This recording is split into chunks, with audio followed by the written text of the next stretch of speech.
നാട്ടുവർത്തമാനത്തിലേക്ക് വിശദമായി. പത്തനംതിട്ട റാന്നി പെരുന്നാട്ടിലും വടശ്ശേരിക്കരയിലും ഭീഷണിയായ കടുവയെ വെടിവെച്ചു കൊല്ലാൻ വനം വകുപ്പ് ഉത്തരവിറക്കണമെന്ന് റാന്നി MLA പ്രമോദ് നാരായണൻ. കടുവയുടെ ആക്രമണവും സാന്നിധ്യവും തുടർച്ചയായി ഉണ്ടാവുന്ന സാഹചര്യത്തിലാണ് MLAയുടെ ഈ ആവശ്യം. റാന്നി പെരുന്നാടിനു പിന്നാലെ വടശ്ശേരിക്കരയിലും കടുവയുടെ ആക്രമണം ഉണ്ടായതോടെ പ്രദേശവാസികൾ ഭീതിയിലാണ്. ഇരു സ്ഥലങ്ങളിലും വളർത്തുമൃഗങ്ങളെ കടുവ ആക്രമിച്ചു കൊല്ലുന്നത് പതിവായതോടെയാണ് അക്രമകാരിയായ കടുവയെ വെടിവെച്ചു കൊല്ലാൻ വനം വകുപ്പ് ഉത്തരവിറക്കണമെന്ന ആവശ്യവുമായി പ്രമോദ് നാരായണൻ MLA രംഗത്തെത്തിയത്. കടുവയുടെ സാന്നിധ്യമുണ്ടായ പെരുന്നാട്, ബദനി, വടശ്ശേരിക്കര എന്നിവിടങ്ങളിൽ വനം വകുപ്പ് കൂട് സ്ഥാപിച്ച് ഡ്രോൺ ഉപയോഗിച്ച് തെരച്ചിൽ നടത്തിയിട്ടും കടുവയെ പിടികൂടാൻ കഴിഞ്ഞില്ല. പെരുന്നാട്, വടശ്ശേരിക്കര ഗ്രാമപഞ്ചായത്തുകളിലെ ജനവാസ മേഖലകളിൽ കടുവയുടെ സാന്നിധ്യം തുടർച്ചയായി ഉണ്ടാകുന്ന സാഹചര്യമാണുള്ളത്. വളർത്തുമൃഗങ്ങൾ ആക്രമിക്കപ്പെടുന്നതും ആവർത്തിക്കപ്പെട്ടിരിക്കുന്നു. ഈ സാഹചര്യത്തിൽ കടുവയെ വെടിവെച്ചു കൊല്ലാൻ അടിയന്തര ഉത്തരവ് പുറപ്പെടുവിക്കണം എന്ന് MLA നിലയിൽ ആവശ്യപ്പെടുകയാണ്. ഇക്കാര്യത്തിൽ കേന്ദ്ര അനുമതി ആവശ്യമാണെങ്കിൽ ആ സങ്കീർണത കൂടി പരിഹരിച്ചുകൊണ്ട് ഉടൻ ഉത്തരവ് പുറപ്പെടുവിക്കണം എന്നും പ്രത്യേക ഒരു സംഘത്തെ ഇതിനായി നിയോഗിക്കണം എന്നും ആവശ്യപ്പെട്ടുകൊണ്ട് സംസ്ഥാന വനം വകുപ്പ് മേധാവിക്ക് കത്ത് നൽകിയിട്ടുണ്ട്. സംസ്ഥാന വനം വകുപ്പ് മന്ത്രിയുടെ മുമ്പാകെയും ഈ പ്രശ്നം ഉയർത്തിക്കാട്ടിയിട്ടുണ്ട്. സ്കൂൾ തുറക്കാൻ ദിവസങ്ങൾ മാത്രം ബാക്കി നിൽക്കെ സ്കൂളിൽ പോകുന്ന കുട്ടികൾക്കും കടുവയുടെ സാന്നിധ്യം ഭീഷണിയാകും. മലയോര മേഖലയിലെ തോട്ടം തൊഴിലാളികളും ആശങ്കയിലാണ്. ഒരു മാസം മുൻപ് പെരുന്നാട്, ബദനി, പുതുവേലിലാണ് കടുവയുടെ സാന്നിധ്യം കണ്ടെത്തിയത്. തുടർന്ന് പ്രദേശത്ത് കടുവയെ തുരത്താൻ വനംവകുപ്പ് പ്രത്യേക ദൌത്യസംഘത്തിന്റെ നിരീക്ഷണം ഏർപ്പെടുത്തിയെങ്കിലും കടുവയെ പിടികൂടാൻ കഴിയാത്തത് ആശങ്കയായി തുടരുകയാണ്. ന്യൂസ് 18 പത്തനംതിട്ട. കോഴിക്കോട് കട്ടിപ്പാറയിൽ കാട്ടുപോത്തിന്റെ ആക്രമണത്തിൽ ടാപ്പിംഗ് തൊഴിലാളിക്ക് പരിക്കേറ്റു. അമരാട് മലയിൽ റിജേഷിനാണ് പരിക്കേറ്റത്. സംസാരശേഷിയില്ലാത്ത റിജേഷ് പിതാവിനൊപ്പം റബ്ബർ ടാപ്പിംഗ് നടത്തുമ്പോൾ കാട്ടുപോത്തിന്റെ കുത്തേൽക്കുകയായിരുന്നു. റിജേഷിനെ കോഴിക്കോട് മെഡിക്കൽ കോളേജ് ആശുപത്രിയിലേക്ക് മാറ്റി.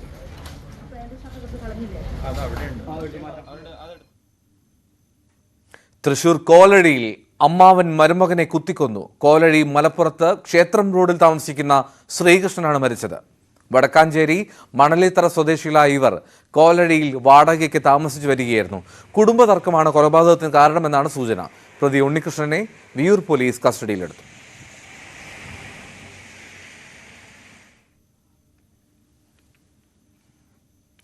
PTA പ്രസിഡന്റുമാരുടെ സമ്മേളനം കോതമംഗലം സെന്റ് ജോർജ് സ്കൂളിൽ നടന്നു. ആന്റണി ജോൺ MLA ഉദ്ഘാടനം ചെയ്തു. നഗരസഭാ ചെയർമാൻ KK ടോമി അധ്യക്ഷത വഹിച്ചു.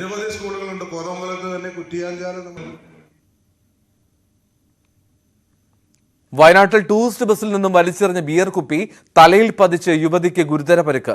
ട്രൈബൽ പ്രൊമോട്ടർ തൃക്കേപ്പറ്റ സ്വദേശിനിയായ സരിതയ്ക്കാണ് പരിക്കേറ്റത്. മേപ്പാടി പോലീസ് സ്റ്റേഷന് സമീപമായിരുന്നു സംഭവം. മേപ്പാടിയിലെ സ്വകാര്യ മെഡിക്കൽ കോളേജിൽ പ്രവേശിപ്പിച്ചു. സ്കൂൾ തുറക്കുന്നതിന്റെ ഒരുക്കങ്ങൾ പൂർത്തിയാകുമ്പോഴും ദുരിതത്തിൽ തന്നെയാണ് എയ്ഡഡ് മേഖലയിലെ പ്രീ പ്രൈമറി അധ്യാപകർ. വെറും 2000 രൂപ പ്രതിമാസം പ്രതിഫലം വാങ്ങുന്ന അധ്യാപകരാണ് കൂടുതലും. തുല്യവേതനം ഉറപ്പാക്കണമെന്നാവശ്യപ്പെട്ട് ഒരു വിഭാഗം അധ്യാപകർ സെക്രട്ടേറിയറ്റിന് മുന്നിൽ പ്രതിഷേധിച്ചു. പറയാൻ പറ്റുന്നില്ല, ഞങ്ങൾക്ക് അത്രയ്ക്ക് വിഷമമുണ്ട്. ഒന്നും വാക്കുകൾ കിട്ടുന്നില്ല ഞങ്ങൾക്ക് പറയാൻ. ഇന്ന് തരും, നാളെ തരുമെന്നും പറഞ്ഞ് ഞങ്ങൾ എത്രയോ വർഷം കൊണ്ട് ഇങ്ങനെ കിടന്ന് എത്രയോ സമരത്തിന് ഞങ്ങൾ പങ്കെടുത്തു. ഞങ്ങൾക്ക് ഇന്ന് വരെ ഞങ്ങൾ ഇതിന് ആരും ഒരു ഇതും ചെയ്തിട്ടില്ല. 30 വർഷത്തിലേറെയായി എയ്ഡഡ് പ്രീ പ്രൈമറി സ്കൂളിലെ അധ്യാപികയാണ് തന്റെ വേദന തുറന്നു പറയുന്നത്. ഇത് ഒറ്റപ്പെട്ട സാഹചര്യമല്ല. എയ്ഡഡ് മേഖലയിലെ ഭൂരിഭാഗം പ്രീ പ്രൈമറി അധ്യാപകർക്കും ഇതേ സാഹചര്യം തന്നെയാണുള്ളത്. ഇതേപോലെ സർക്കാർ സ്കൂളുകളിലും PTA കീഴിലാണ് പ്രീ പ്രൈമറി ആരംഭിച്ചിട്ടുള്ളത്. അതേപോലെ തന്നെയാണ് ഞങ്ങളും അതേ മാനദണ്ഡത്തിൽ തുടങ്ങിയത് തന്നെയാണ് എയ്ഡഡ് സ്കൂളിലും. അപ്പൊ ഇതുവരെ ഞങ്ങൾക്ക് സർക്കാരിന്റെ ഭാഗത്തുനിന്ന് ഒരു വേതന വ്യവസ്ഥ ഇതുവരെ ഉണ്ടായിട്ടില്ല. എയ്ഡഡുകാരും ഗവൺമെന്റുകാരും ഒരുമിച്ച് ചേർന്ന ധർണയിൽ തീരുമാനങ്ങൾ ഗവൺമെന്റിന് മാത്രം വന്നു. എയ്ഡഡും ഗവൺമെന്റും പൊതുവിദ്യാലയ വകുപ്പിന്റെ കീഴിൽ നടത്തുന്ന സ്കൂളുകൾ തന്നെയാണ്. അതുകൊണ്ട് നമുക്കും അതിനുള്ള എല്ലാ അംഗീകാരങ്ങളും കിട്ടണം. അതിനുവേണ്ടിയാണ് നമ്മളിന്നിവിടെ ഇങ്ങനെ ഒരു ധർണ നടത്തുന്നത്. 10 വർഷത്തിലധികം പ്രവൃത്തി പരിചയമുള്ള പ്രീ പ്രൈമറി അധ്യാപകരെ സംരക്ഷിക്കുക, തുല്യവേതനം ഉറപ്പാക്കുക, മറ്റ് സേവന വേതന വ്യവസ്ഥകൾ അനുവദിക്കുക തുടങ്ങി വിവിധ ആവശ്യങ്ങൾ ഉന്നയിച്ച് പ്രീ പ്രൈമറി അധ്യാപകർ സെക്രട്ടേറിയറ്റിന് മുന്നിൽ പ്രതിഷേധിച്ചു. ന്യൂസ് 18 തിരുവനന്തപുരം. ലഹരിക്കെതിരെ പോരാട്ടം പ്രഖ്യാപിച്ചിരിക്കുകയാണ് തിരുവനന്തപുരത്തെ ഭീമാപ്പള്ളി ജമാഅത്ത്. മയക്കുമരുന്ന് കേസുകളിൽ അറസ്റ്റിലാകുന്നവർക്ക് 5 വർഷത്തെ വിലക്ക് ഏർപ്പെടുത്തി തുടങ്ങി. ലഹരിക്ക് അടിമകളായവരെ തിരികെ ജീവിതത്തിൽ കൊണ്ടുവരാനുള്ള പദ്ധതികളും ആലോചിക്കുന്നുണ്ട്. കഴിഞ്ഞ കുറച്ച് ദിവസങ്ങളായി ലഹരിയെക്കുറിച്ചുള്ള ഞെട്ടിക്കുന്ന വെളിപ്പെടുത്തലുകളാണ് നമുക്ക് ചുറ്റും. എന്നാൽ ലഹരിയെ നേരിടാൻ മാതൃകാപരമായ നടപടിയെടുത്ത ഒരു മുസ്ലിം ജമാഅത്തിനെ കുറിച്ചാണ് പറയാനുള്ളത്. തിരുവനന്തപുരം ജില്ലയിലെ ഭീമാപള്ളി മുസ്ലിം ജമാഅത്ത്.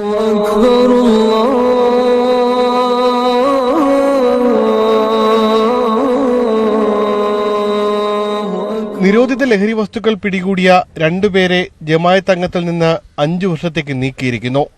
ഇത്തരം പ്രവൃത്തികൾ മറ്റാരെങ്കിലും ചെയ്താൽ ശക്തമായ നടപടിയുണ്ടാകും. 2 ആഴ്ച മുൻപ് ഭീമാപള്ളി മുസ്ലിം ജമാഅത്തിന് മുന്നിൽ പതിച്ച പോസ്റ്ററിലെ വാക്കുകളാണിവ. ഇതൊരു തുടക്കം മാത്രമാണ്. ലഹരിക്കെതിരെ ശക്തമായ നടപടി ജമാഅത്തിന്റെ നേതൃത്വത്തിൽ ആരംഭിച്ചു കഴിഞ്ഞു. ജനാധിപത്യത്തിലുള്ള നമ്മുടെ ഇന്ത്യൻ ഭരണഘടന അനുസരിച്ചിട്ടുള്ള എല്ലാ അവകാശങ്ങളും അവർക്ക് നിലനിർത്തിക്കൊണ്ട് ഭീമാപള്ളി മുസ്ലിം ജമാഅത്തിൽ അവർക്ക് ചില ആനുകൂല്യങ്ങളുണ്ട്. ആ ആനുകൂല്യം തൽക്കാലം ഞങ്ങൾ 5 വർഷത്തേക്ക് മരവിപ്പിക്കും. അതിൽ പ്രധാനമായിട്ടുള്ളത് വോട്ടവകാശം, ഭരണസമിതിയിൽ വരാനുള്ള മെമ്പറിനുള്ള അവകാശം, ഇങ്ങനെയുള്ള കാര്യങ്ങൾ. അവർക്ക് ചില ആനുകൂല്യങ്ങൾ, മറ്റുള്ള ആനുകൂല്യങ്ങളൊക്കെ ഉണ്ട്. ജമാഅത്തിൽ നിന്ന് കിട്ടുന്ന ആനുകൂല്യങ്ങൾ തൽക്കാലം 5 വർഷത്തേക്ക് ഞങ്ങൾ മാറ്റിവെക്കും. വിലക്ക് ലഭിക്കുന്നവർക്ക് പള്ളിയുടെ കാര്യത്തിൽ അഭിപ്രായം പറയാനോ പള്ളിയുടെ മറ്റ് ആനുകൂല്യങ്ങളോ ലഭിക്കില്ല. കൂടാതെ ജമാഅത്ത് തെരഞ്ഞെടുപ്പിൽ വോട്ടവകാശവും നഷ്ടപ്പെടും. 23,000-ലധികം അംഗങ്ങളുള്ള ഭീമാപള്ളി ജമാഅത്ത് പ്രധാന മുസ്ലിം തീർത്ഥാടന കേന്ദ്രവുമാണ്. അതിനാൽ തന്നെ ജമാഅത്ത് തീരുമാനം വലിയ സ്വാധീനം ചെലുത്തുമെന്നാണ് പ്രതീക്ഷ. വളരെ മാതൃക, ഇതിൽ കൂടുതൽ വേണമെന്നാണ് എന്റെ വ്യക്തിപരമായിട്ടുള്ള അഭിപ്രായം. ഈ ഭീമാപള്ളി മുസ്ലിം ജമാഅത്തുള്ള നിന്നുള്ള ഒരു അംഗം എന്ന നിലയിൽ ഈ ലഹരിയിൽ ഏർപ്പെടുന്ന പോലീസ് കേസോ മറ്റോ പോലീസ് പിടിക്കുകയോ എങ്ങനെ ചെയ്യുന്ന ഇതിൽ ഏകപക്ഷീയമായിട്ട് ഇവിടുന്ന് ഈ ജമാഅത്തിനെ മാറ്റിക്കളയണം.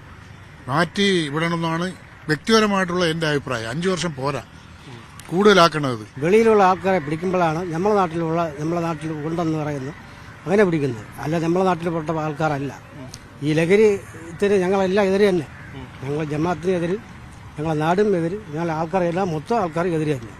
ലഹരിക്ക് അടിമകളായവരെയും അത് ഉപയോഗിക്കുന്നവരെയും പിന്തിരിപ്പിക്കാൻ ബഹിഷ്കരണവും സമപ്രായക്കാരുടെ സമ്മർദ്ദവും ഉപയോഗിക്കാനും തീരുമാനിച്ചു.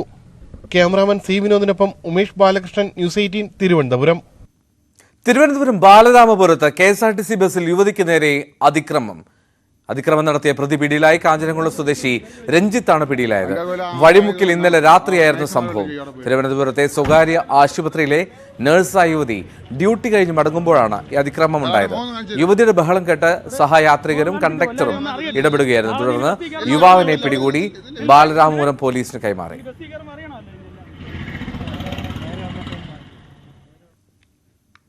ലഹരിക്കെതിരെ ഒറ്റയാൾ പോരാട്ടവുമായി കാസർഗോഡ് സ്വദേശി ഹമീദ്.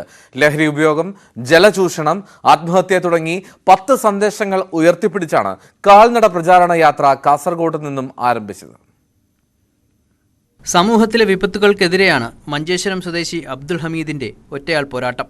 ലഹരിയോട് വിട പറയൂ, ആത്മഹത്യ ഒന്നിനും പരിഹാരമല്ല, ഓരോ തുള്ളി വെള്ളവും സംരക്ഷിക്കൂ തുടങ്ങി 10 സന്ദേശങ്ങൾ ഉയർത്തിപ്പിടിച്ചാണ് മഞ്ചേശ്വരം മുതൽ തിരുവനന്തപുരം വരെ യാത്ര നടത്തുന്നത്. മഞ്ചേശ്വരം ജനമൈത്രി പോലീസ് വളണ്ടിയറാണ് ഹമീദ്. 20 ദിവസം കൊണ്ട് ഓരോ ജില്ലയിലും സന്ദേശങ്ങൾ ജനങ്ങൾക്കിടയിൽ എത്തിക്കാനാണ് ശ്രമം. നേരത്തെ തയ്യാറാക്കിയ സ്വീകരണ പരിപാടികളില്ലാതെ യാത്രയ്ക്കിടെ കാണുന്ന ക്ലബ്ബുകൾ, മദ്രസകൾ, വായനശാലകൾ എന്നിവിടങ്ങളിലെത്തി സന്ദേശം ആളുകളിലേക്ക് എത്തിക്കും. യാത്രയ്ക്കുള്ള പണം ആരോടും ചോദിക്കുന്നില്ല. ജനങ്ങൾക്ക് നന്മ ഉറപ്പാക്കുകയാണ് യാത്രയുടെ ലക്ഷ്യമെന്ന് അബ്ദുൽ ഹമീദ്. ജനങ്ങൾക്ക് നല്ലൊരു മെസ്സേജ് കൊടുക്കാൻ വേണ്ടിയാണ് യാത്ര ആരംഭിച്ചത്. മെസ്സേജ് എന്ന് പറഞ്ഞാൽ മാരകമായ മയക്കുമരുന്നിന്റെ ഒരു വിപത്തായിട്ട് സമൂഹത്തിൽ മാറിയിട്ടുണ്ട്. അതിനെതിരെയും മറ്റേ ആത്മഹത്യ, കുടിവെള്ളം, മറ്റെല്ലാ ടോട്ടൽ ജനങ്ങൾക്ക് ബാധിക്കുന്ന, ഇപ്പൊ ഒരു മാതാപിതാക്കളായാലും ഒരു വൃദ്ധസദനത്തിൽ കൊണ്ടുപോയിടുന്നു. അങ്ങനെ നല്ലൊരു മെസ്സേജ് എടുത്തുകൊണ്ട്, അല്ലെങ്കിൽ ഒരു മൊബൈൽ കാരണം കൊണ്ട് ജനങ്ങൾ സമൂഹത്തിൽ എന്തെല്ലാം മെസ്സേജ് കിട്ടും, നല്ല സമൂഹത്തിലേക്ക് നല്ലൊരു മെസ്സേജ് കിട്ടുന്ന അത് കാരണം ജനങ്ങളിലുള്ള സമൂഹത്തിലുള്ള ആ മക്കളിലുള്ള അല്ലെങ്കിൽ അതിലെല്ലാം ബാഡ് വൈകുന്നെല്ലാം ഒന്ന് നീക്കണമെന്നുള്ളൊരു മെസ്സേജും കൂടിയാണ് എൻ്റെ ഈ യാത്രയുടെ ഉദ്ദേശം. പ്രവാസിയായിരുന്ന ഹമീദ് നാട്ടിലെത്തിയപ്പോഴാണ് ലഹരിമരുന്നിന്റെ വ്യാപക ഉപയോഗം മനസ്സിലായത്. ഈ സാഹചര്യത്തിലാണ് ബോധവൽക്കരണ യാത്ര. യാത്ര പൂർത്തിയാക്കുമ്പോൾ മുഖ്യമന്ത്രിയെയും പ്രതിപക്ഷ നേതാവിനെയും കാണാനും ഹമീദ് ആഗ്രഹിക്കുന്നു. ന്യൂസ് 18 കാസർഗോഡ്. ഇടുക്കിയിലെ തോട്ടം മേഖലകളിൽ അപകട ഭീഷണി ഉയർത്തി നിൽക്കുന്ന മരങ്ങൾ വെട്ടിമാറ്റാൻ നടപടിയില്ല. മഴക്കാലം ആരംഭിക്കാൻ ദിവസങ്ങൾ മാത്രം ബാക്കി നിൽക്കെ അപകടങ്ങൾ ഒഴിവാക്കുന്നതിനായി മരങ്ങൾ മുറിച്ചു മാറ്റാൻ വനം വകുപ്പ് നടപടി സ്വീകരിക്കണമെന്നാണ് ആവശ്യം. ഇടുക്കിയിൽ കാലവർഷക്കെടുതിയിൽ മരം വീണ് നാശനഷ്ടം സംഭവിക്കുന്നത് പതിവാണ്. നിരവധി മരണങ്ങളും സംഭവിച്ചിട്ടുണ്ട്. തോട്ടം മേഖലകളിലാണ് അപകടങ്ങൾ കൂടുതൽ. ഉണക്കമരങ്ങൾ കടപുഴകി വീണും റോഡിലേക്ക് മരം വീണും നിരവധി അപകടങ്ങൾ സംഭവിച്ചിട്ടുണ്ട്. കഴിഞ്ഞ വർഷങ്ങളിലെ കണക്കെടുത്ത് പരിശോധിച്ച് കഴിഞ്ഞാൽ ഈ മരങ്ങൾ വീണുകൊണ്ട് ഈ നിരവധിയായ തോട്ടം തൊഴിലാളികളും അതുപോലെ തന്നെ വാഹനത്തിൽ പോകുന്നവരുമെല്ലാം ജീവൻ ബലിയുണ്ടായിട്ടുണ്ട്. അപ്പം ഇതുമായി ബന്ധപ്പെട്ട് വനം വകുപ്പ് അടിയന്തരമായി കാര്യക്ഷമമായ ഇടപെടൽ ഉണ്ടാകണമെന്ന് ആണ് പറയാനുള്ളത്. ഉടുമ്പൻചോല, ശാന്തൻപാറ, സേനാപതി, രാജകുമാരി, ബൈസൺ വാലി പഞ്ചായത്തുകളിലെ ഏലത്തോട്ടങ്ങളിലും റോഡരികിലും അപകട ഭീഷണി ഉയർത്തി നിരവധി മരങ്ങളാണുള്ളത്. മഴക്കാലത്തിന് മുമ്പ് വനം വകുപ്പിന്റെ ഇടപെടൽ ഉണ്ടായില്ലെങ്കിൽ വലിയ അപകടങ്ങൾ ഉണ്ടാകുമെന്നാണ് നാട്ടുകാരുടെ ആശങ്ക. ന്യൂസ് 18 ഇടുക്കി. നാട്ടുവർത്തമാനത്തിലേക്ക് വീണ്ടും. വലിച്ചെറിയൽ മുക്ത നഗരസഭ എന്ന ക്യാമ്പയിന്റെ ഭാഗമായി പാലക്കാട് പട്ടാമ്പിയിൽ ഉറവിട മാലിന്യ സംസ്കരണ ഉപാധികൾ പരിചയപ്പെടുത്താൻ പ്രദർശനമേള സംഘടിപ്പിച്ചു. ശുചിത്വ നഗരസഭയെ പ്രഖ്യാപിക്കുന്നതിന് മുന്നോടിയായി മാലിന്യ സംസ്കരണം പൊതുസമൂഹത്തിന് മനസ്സിലാക്കി കൊടുക്കുന്നതിനാണ് ഈ മേള സംഘടിപ്പിച്ചത്. പരിസ്ഥിതി ദിനത്തിൽ പട്ടാമ്പി നഗരസഭയെ ശുചിത്വ നഗരസഭയായി പ്രഖ്യാപിക്കും. കഴിഞ്ഞ ദിവസങ്ങളിൽ നഗരസഭയിലെ എല്ലാ വാർഡുകളിൽ നിന്നും ചെരുപ്പുകൾ, ചില്ലുകൾ, ബാഗുകൾ, വേസ്റ്റ് മുതലായവ ശേഖരിച്ചു. ഏകദേശം 30 ടൺ മാലിന്യമാണ് ഇത്തരത്തിൽ ശേഖരിച്ചത്. അടുത്ത ദിവസങ്ങളിൽ ഈ മാലിന്യം സർക്കാർ അംഗീകൃത ഏജൻസിക്ക് കൈമാറും. നഗരത്തിലെ ഓരോ വാർഡിലും 25% വീടുകളിൽ ഉറവിട മാലിന്യ സംസ്കരണ സംവിധാനങ്ങളായ റിംഗ് കമ്പോസ്റ്റ് നൽകിയിട്ടുണ്ട്. ഉറവിട മാലിന്യ സംസ്കരണം എങ്ങനെയൊക്കെ എന്ന് പൊതുസമൂഹത്തിന് മനസ്സിലാക്കാനാണ് പ്രദർശനം നഗരസഭയിൽ സംഘടിപ്പിച്ചത്. സംസ്ഥാനമൊട്ടുക്കും വലിച്ചെറിയൽ മുക്ത സംസ്ഥാനമാക്കി മാറ്റുന്നതിന്റെ പ്രഖ്യാപനം നടത്തുകയാണ്. അതിന്റെ ഭാഗമായിട്ടാണ് നമ്മൾ ഈ ജൈവമാലിന്യം അജൈവമാലിന്യം സംസ്കരിക്കുന്നതിനുള്ള മാർഗങ്ങളെല്ലാം ഇപ്പോൾ സ്വീകരിച്ചു വരുന്നത്. സംസ്ഥാനത്തെ പ്രമുഖ ഉറവിട മാലിന്യ സംസ്കരണ ഉപാധികളുടെ ഉത്പാദകർ മേളയിൽ പങ്കെടുത്തു. റെസിഡൻസ് അസോസിയേഷനുകൾ, കുടുംബശ്രീ, വ്യാപാര വ്യവസായികളും പൊതുജനങ്ങളും മേളയുടെ ഭാഗമായി. പൊതുയിടങ്ങളിലെ മാലിന്യം സംസ്കരിക്കുന്നതിനാവശ്യമായ സംവിധാനങ്ങൾ സ്ഥാപിക്കുന്നതിനുള്ള പദ്ധതിക്ക് അംഗീകാരം ലഭിക്കുകയും അതിനുള്ള പ്രാരംഭ നടപടികൾ തുടങ്ങുകയും ചെയ്തു. എല്ലാ വീടുകളിലും ഉറവിട മാലിന്യ സംസ്കരണ സംവിധാനങ്ങൾ എത്തിക്കുകയാണ് നഗരസഭയുടെ ലക്ഷ്യം. ന്യൂസ് 18 പട്ടാമ്പി. കാർഷിക കേരളം.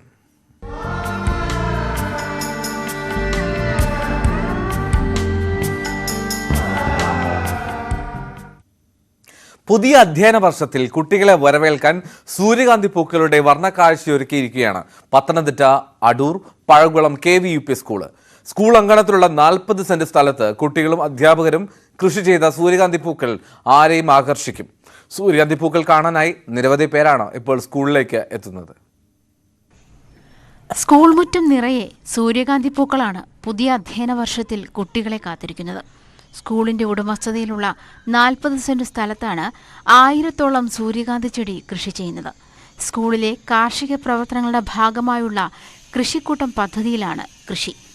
കുട്ടികളുടെയും അധ്യാപകരുടെയും നേതൃത്വത്തിലുള്ള കൂട്ടായ അധ്വാനത്തിലാണ് മനോഹരമായ സൂര്യകാന്തി പാടം യാഥാർത്ഥ്യമായത്. കുട്ടികളിൽ കാർഷിക സംസ്കാരം വളർത്തിയെടുക്കുകയാണ് ലക്ഷ്യം.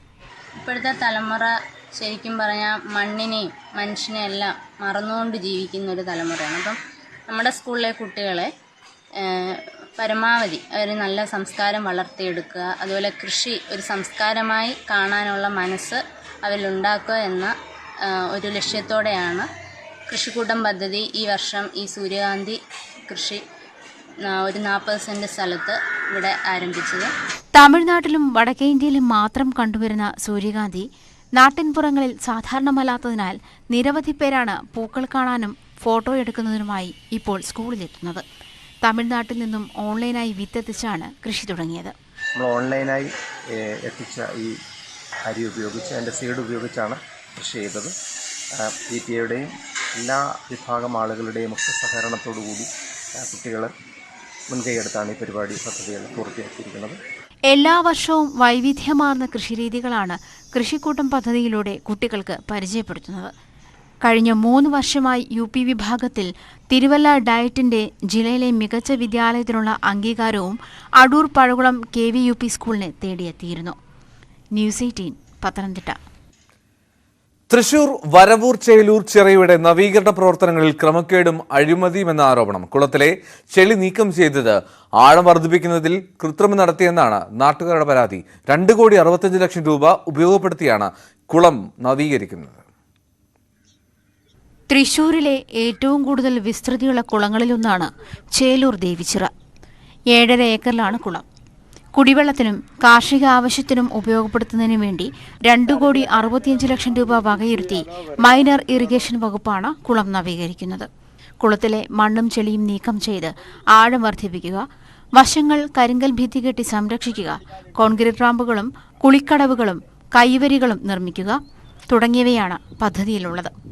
എന്നാൽ നിർമ്മാണ പ്രവർത്തനങ്ങളിൽ ക്രമക്കേടും അഴിമതിയുമുണ്ടെന്നാണ് നാട്ടുകാർ ആരോപിക്കുന്നത്. കുളത്തിന്റെ ആഴം വർദ്ധിപ്പിക്കുന്നതിന് എസ്റ്റിമേറ്റിൽ പറഞ്ഞ അളവിൽ മണ്ണെടുപ്പും ചെളിനീക്കലും നടന്നിട്ടില്ലെന്നാണ് പരാതി. നീക്കം ചെയ്യുന്നതിന് പകരം ഭിത്തി കെട്ടുന്നതിന് വശങ്ങളിൽ നിന്നും ഇടിച്ചെടുത്ത മണ്ണ് കുളത്തിലിട്ട് നികത്തി നിലവിലുണ്ടായിരുന്ന ആഴം കുറയ്ക്കുകയാണ് ചെയ്തതെന്നും നാട്ടുകാർ പറയുന്നു. ഓവിട്ടതിൻ്റെ ഉള്ളിൽ വെള്ളം വന്നിട്ട് വെച്ചെങ്കിൽ ഇപ്പോൾ ആ പാടത്തെ ചളി അടക്കം ഇപ്പോൾ കുളത്തിലേക്ക് വരേണ്ട അവസ്ഥയായി. ഇപ്പോൾ കാരണം കുറച്ച് പൊന്തിച്ചിടാൻ പറഞ്ഞിട്ട് അവരിട്ടിട്ടില്ല. ഇപ്പോൾ ഈ ചാലിൻകാട്ടി പൊങ്ങിയിട്ടാണ് ഇപ്പോൾ പാടം ചളിയായിട്ട് കിടക്കുന്നത്. എസ്റ്റിമേറ്റ് പ്രകാരം 5,100 മീറ്റർ ക്യൂബ് ചെളി നീക്കം ചെയ്യേണ്ടടുത്ത് 3,000 മീറ്റർ ക്യൂബ് മാത്രമാണ് നീക്കിയത്. ആഴം കൂട്ടുന്നതിന് പകരം കുളത്തിലെ മണ്ണ് തട്ടി നിരപ്പാക്കി പണി അവസാനിപ്പിക്കുകയാണ് ചെയ്തിരിക്കുന്നത്. ഇതിൻ്റെ ഫുള്ള് ചളി എടുത്തു പോയിട്ടില്ല. പകുതിയിലേറെയും ചളി ഇപ്പോഴും ഈ ചിറയിൽ കിടക്കുകയാണ്. ഏകദേശം 150 ചില്ലറ സെൻറ്റിമീറ്റർ ആഴത്തിലുള്ള ചളി ഇപ്പോഴും ഈ കുളത്തിൽ കിടക്കുകയാണ്. 3 കുടിവെള്ള പദ്ധതികളും ചിറയിലുണ്ട്. നവീകരണത്തിലൂടെ പരമാവധി ജലസംഭരണ ശേഷി വർദ്ധിപ്പിക്കുന്നതിന് പകരം നിലവിലെ സൗകര്യം കൂടി ഇല്ലാതാക്കിയിരിക്കുകയാണെന്നാണ് നാട്ടുകാരുടെ പരാതി. കുളത്തിൽ നിന്നും കോരിയെടുത്ത് കരയിലിട്ടിരിക്കുന്ന ചെളി ലേലമെടുത്ത് കരാറുകാരൻ കൊണ്ടുപോകാത്തതും പ്രതിഷേധത്തിന് ഇടയാക്കുന്നു. മഴ പെയ്താൽ ചെളി മുഴുവൻ ഒഴുകി കുളത്തിൽ അടിയുമെന്ന ആശങ്കയും നിലനിൽക്കുന്നുണ്ട്. News 18 Thrissur. Thiruvananthapuram medical college ആശുപത്രിക്ക് സമീപം നോ പാർക്കിംഗ് മേഖലയിൽ നിർത്തിയിടുന്ന വാഹനങ്ങൾക്ക് ചങ്ങല പൂട്ടിട്ട് സെക്യൂരിറ്റി ജീവനക്കാർ. അപകടത്തിൽപ്പെട്ടും അത്യാസന്ന നിലയിലായും എത്തുന്നവരുടെ ബന്ധുക്കളും വാഹനം പുറത്തിറക്കാനാകാതെ പ്രതിസന്ധിയിലാവുകയാണ്. ഫൈൻ ഈടാക്കുന്നതിന് പകരം ചങ്ങല കൊണ്ട് പൂട്ടിടുന്നത് കാരണം മരുന്ന് വാങ്ങാൻ പോലും കഴിയാത്ത അവസ്ഥയിലാവുകയാണ് കൂട്ടിരിപ്പുകാർ. മെഡിക്കൽ കോളേജ് ആശുപത്രി കോമ്പൗണ്ടിലാണ് നോ പാർക്കിംഗ് സ്ഥലത്ത് വയ്ക്കുന്ന ഇരുചക്ര വാഹനങ്ങൾ സെക്യൂരിറ്റി ജീവനക്കാർ ചങ്ങല കൊണ്ട് പൂട്ടുന്നത്. അത്യാഹിത വിഭാഗത്തിന് സമീപത്തുൾപ്പെടെ എത്തുന്ന വാഹനങ്ങൾ ചങ്ങലയിൽ ബന്ധിക്കുകയാണ്. മണിക്കൂറുകളോളം വാഹനമെടുക്കാൻ കഴിയാത്ത അവസ്ഥ. നോ പാർക്കിംഗ് സ്ഥലത്ത് ചങ്ങല കൊണ്ട് പൂട്ടാൻ ഒരു നിയമവും ഇല്ലെന്നിരിക്കെയാണ് ഈ തെറ്റായ നടപടി. അപകടത്തിൽപ്പെട്ടോ അത്യാസന്ന നിലയിലായോ ആളുകൾ അത്യാഹിത വിഭാഗത്തിൽ പ്രവേശിപ്പിക്കപ്പെടുമ്പോൾ ബന്ധുക്കളും സുഹൃത്തുക്കളും വിവരമറിഞ്ഞ് ഇവിടേക്കെത്തും. മരുന്ന് വാങ്ങാനും മറ്റും കൂട്ടിരിപ്പുകാർ തിരികെ വരുമ്പോൾ വാഹനമെടുക്കാനാകാത്തതാണ് പ്രതിസന്ധി. സെക്യൂരിറ്റി ഓഫീസറുടെ മുറിയിലും സൂപ്രണ്ട് ഓഫീസിലും കയറിയിറങ്ങി മണിക്കൂറുകൾ കഴിയുമ്പോഴാണ് ചങ്ങല അഴിഞ്ഞു കിട്ടുന്നത്. CH നാഗരാജു സിറ്റി പോലീസ് കമ്മീഷണറായി ചുമതലയേറ്റപ്പോൾ നഗരത്തിലെ പല നോ പാർക്കിംഗ് ഏരിയകളും പാർക്കിങ്ങിനായി തുറന്നുകൊടുത്തിരുന്നു. നോ പാർക്കിങ്ങിൽ വയ്ക്കുന്ന വാഹനങ്ങൾക്ക് പിഴ ചുമത്താമെന്നിരിക്കെയാണ് ഈ തെറ്റായ നടപടി. News 18 Thiruvananthapuram. Kerala medical service corporation ഗോഡൌണിൽ വീണ്ടും തീപിടുത്തമുണ്ടായി. ആലപ്പുഴ വണ്ടാനം മെഡിക്കൽ കോളേജിന് സമീപം ബ്ലീച്ചിംഗ് പൗഡർ സൂക്ഷിച്ചിരുന്ന കെട്ടിടത്തിനാണ് തീപിടിച്ചത്. അഗ്നിബാധയുണ്ടായ മുറിയിൽ യാതൊരു സുരക്ഷാ സംവിധാനവും ഇല്ലായിരുന്നുവെന്ന് തീയണച്ച ജീവനക്കാരൻ ന്യൂസ് 18 പറഞ്ഞു. തുടർച്ചയായി ഉണ്ടാകുന്ന തീപിടുത്തത്തിന്റെ പശ്ചാത്തലത്തിൽ വിവിധ ഇടങ്ങളിൽ വിതരണം ചെയ്ത ബ്ലീച്ചിംഗ് പൗഡറുകൾ തിരികെ എടുക്കാൻ വിതരണ കമ്പനികൾക്ക് KMSCL നിർദ്ദേശം നൽകി.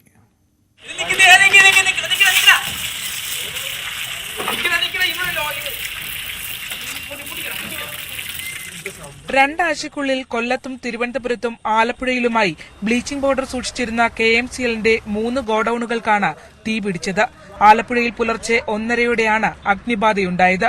ബ്ലീച്ചിംഗ് പൗഡർ സൂക്ഷിച്ചിരുന്ന 3 മുറികളിലൊന്ന് പൂർണ്ണമായും കത്തിനശിച്ചു. പ്രധാന ഗോഡൌണിലേക്ക് തീ പടർന്നെങ്കിലും 3 യൂണിറ്റ് ഫയർഫോഴ്സും നാട്ടുകാരും ചേർന്ന് തീയണച്ചു. ഇത്രയും വലിയൊരു സ്ഥാപനത്തിൽ ഒരു സ്റ്റാഫാണ് രാത്രി ഇവിടെ ജോലി ചെയ്തുകൊണ്ടിരിക്കുന്നത്. അദ്ദേഹം പരമാവധി പരിശ്രമിച്ചു. എന്നാൽ അദ്ദേഹത്തെ കൊണ്ട് തീയണയ്ക്കാൻ പറ്റുന്ന ഒരു സാഹചര്യം ഉണ്ടായിരുന്നില്ല. അതുകൊണ്ട് തന്നെയാണ് ഇത്രയും വലിയ ഒരു 8-9 AC കത്തി നശിക്കുകയും തൊട്ടടുത്ത സ്ഥാപനത്തിലേക്ക് അഗ്നി പടർന്നു പിടിക്കുന്ന ഒരു സാഹചര്യമാണ് ഉണ്ടായത്. തീപിടുത്തമുണ്ടായ കെട്ടിടത്തിന് സമീപത്തുള്ള പ്രധാന ഗോഡൌണിലെ 8 AC അഗ്നിബാധയിൽ നശിച്ചു. ഓട്ടോമാറ്റിക് നിയന്ത്രണ സംവിധാനം ഇവിടെ പ്രവർത്തിച്ചതിനാൽ വൻ നാശനഷ്ടങ്ങൾ ഒഴിവായി. തീപിടുത്തമുണ്ടായ മുറിയിൽ അഗ്നിശമന ഉപകരണങ്ങൾ ഒന്നും ഉണ്ടായിരുന്നില്ലെന്നാണ് തീയണച്ച ഏക സുരക്ഷാ ജീവനക്കാരൻ ന്യൂസ് 18നോട് സ്ഥിരീകരിച്ചത്.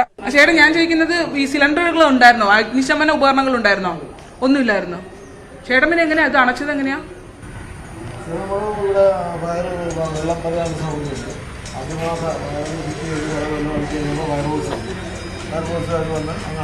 അതിന്റെ കൺട്രോളിലായിരുന്നോ? അല്ല, ഞാൻ ചോദിക്കുന്നത് ചേട്ടന് കൺട്രോൾ ചെയ്യാൻ പറ്റുന്ന രീതിയിലായിരുന്നോ? അണയ്ക്കാൻ പറ്റില്ലായിരുന്നു അല്ലേ? എന്തായാലും ചേട്ടന് അതിനകത്തൊന്നും ഇല്ലായിരുന്നു സാധനങ്ങള്. അപ്പൊ അല്ലാതെ അഗ്നിശമന ഉപകരണങ്ങൾ ഇല്ലായിരുന്നല്ലോ? അഗ്നിശമന ഉപകരണങ്ങൾ ഉണ്ടായിരുന്നു അതിനകത്ത്? ഒന്നുമില്ലായിരുന്നു. തീപിടുത്തമുണ്ടായ മുറിയുടെ തൊട്ടടുത്ത മുറിയിലും കനത്ത ചൂടിൽ അപകടകരമായ സാഹചര്യത്തിൽ തന്നെയാണ് ഇപ്പോഴും ബ്ലീച്ചിംഗ് പൗഡർ സൂക്ഷിച്ചിരിക്കുന്നത്. 3 ഇടങ്ങളിൽ അഗ്നിബാധയുണ്ടായ പശ്ചാത്തലത്തിൽ സംസ്ഥാനത്ത് വിതരണം ചെയ്ത ബ്ലീച്ചിംഗ് പൗഡറുകൾ മുഴുവൻ തിരിച്ചെടുക്കാനാണ് KMCLന്റെ തീരുമാനം. സുരക്ഷാ ഓഡിറ്റിംഗ് പൂർത്തിയാക്കിയെന്ന് സർക്കാർ അവകാശപ്പെട്ട 2 ദിവസം കഴിയുമ്പോഴാണ് ആലപ്പുഴയിലെ KMCL ഗോഡൌണിനും തീപിടിച്ചിരിക്കുന്നത്. മതിയായ സംവിധാനങ്ങളില്ലെന്ന് ജീവനക്കാർ തന്നെ തുറന്നു പറയുമ്പോൾ മറുപടി പറയേണ്ടത് സർക്കാരാണ്. ക്യാമറമാൻ പ്രശാന്ത് മംഗലശ്ശേരിക്കൊപ്പം ആലപ്പുഴ വണ്ടാനത്ത് നിന്നും ശരണ്യ സ്നേഹജൻ, ന്യൂസ് 18. നാട്ടുവർത്താനോട് പൂർണ്ണമാകുന്നു. നമസ്കാരം.